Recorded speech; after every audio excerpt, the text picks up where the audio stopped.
I've said it time and time again, and I will say it again. These far-left protesters are fully responsible for the UK declining. In today's video, we have Lunatic's lefties come out in support of a career criminal after a non-guilty verdict was handed down.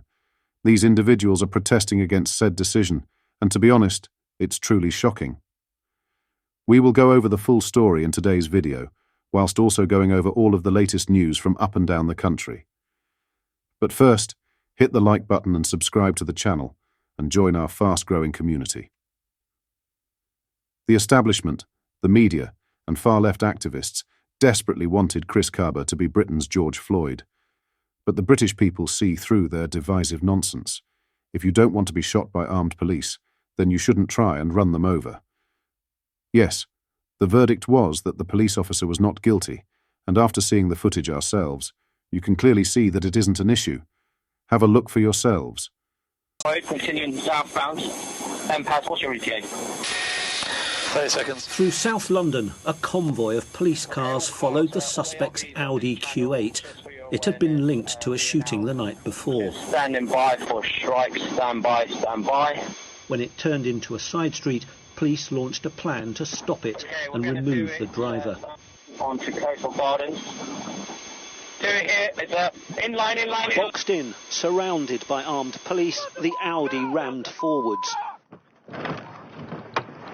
Oh, police! Show me your hand! Officers' body-worn cameras and dash cams caught the speed, the noise and the drama of what was happening. Watch yourself. The suspect's Audi drove backwards. Mind them, he's going to try and go. After 17 seconds, an officer fired one shot.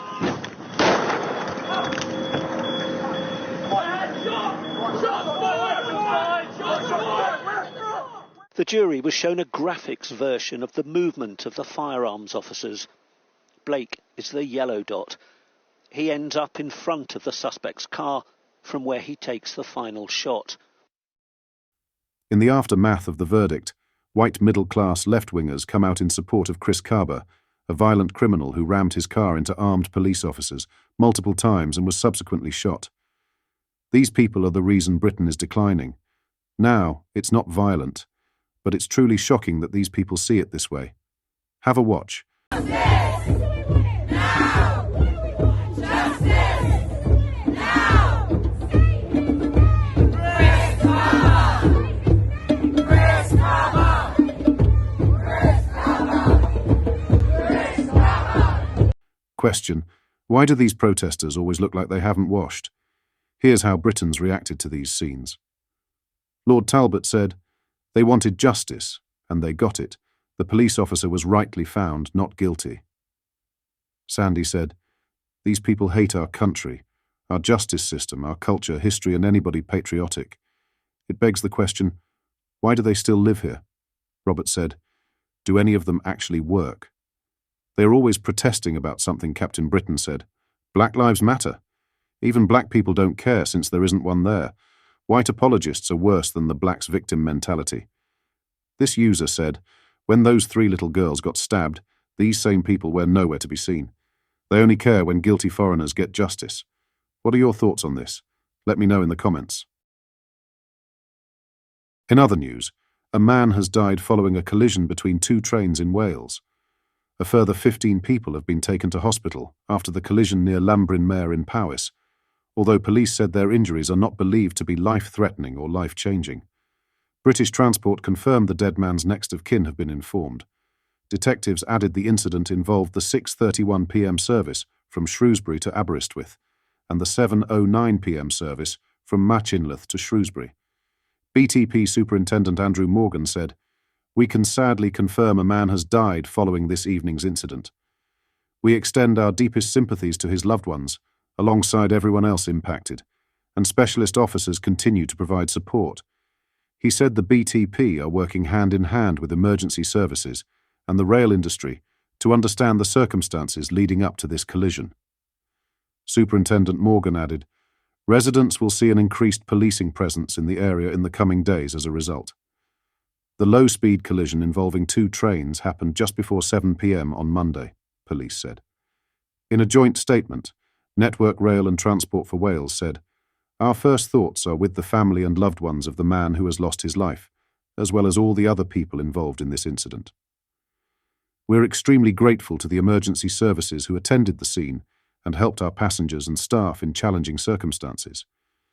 We are working closely with other agencies, including emergency services, to understand how this incident happened, and they will have our full support. Multiple emergency services, including the Welsh Ambulance Service, Mid and West Wales Fire Service, Dyfed Powys Police, and the HM Coast Guard, have been working alongside railway workers at the scene. A spokesperson from Network Rail said the Cambrian Railway west of Machynlleth will remain closed while specialist teams investigate the collision. First Minister of Wales Eluned Morgan said, "My thoughts are with all those involved in the rail incident in Powys earlier this evening. I would like to thank the emergency services for their response and have asked to be kept informed of any developments throughout the night." Lastly, the Australian senator who shouted, "You are not my king," at King Charles, has issued an apology statement after a member of her team posted a cartoon of the monarch beheaded, which sparked a furious backlash online. A member of Senator Lydia Thorpe's team reposted a cartoon of King Charles's head lying next to a crown on her Instagram story. The king's eyes are shown with crosses, and the crown is on its side, the left of the head. The post, posted and created by Matt Chun, co-editor of anti-imperialist publication The Sunday Paper, is captioned, "You are not our king," and contains a video of the senator's protest earlier today. One ex-user said, "She must be removed from the Senate immediately before she further tarnishes this country's reputation." Another said, "I think it's time for her to be removed from her seat." A third user reacted, "He is her king whether she likes it or not." Although most of the reaction condemns the post, some users have defended the deleted post. One said, "That picture is fine." Another claimed, "So many Brits agree with her." There was also reaction from people online who agreed with the Republican movement in Australia, but condemned the use of the cartoon. One said, "She's entitled to her views. It's a pity she's chosen such an undignified way of voicing them." Another user said, "After I heard about her shouting, I thought a way to tackle this was for the king to invite her to have a private audience with him to discuss things. But that cartoon is just downright insulting." The post follows her outburst earlier this morning where she shouted at the king and said genocide had been committed against the Commonwealth country's indigenous people. In her statement, she said, "I would not intentionally share anything that could be seen to encourage violence against anyone." What are your thoughts on what we discussed in today's video? Let me know down in the comments section below. If you've not yet already, make sure you do drop a like on this video and subscribe to the channel for more British content. Thank you. Take care. Goodbye.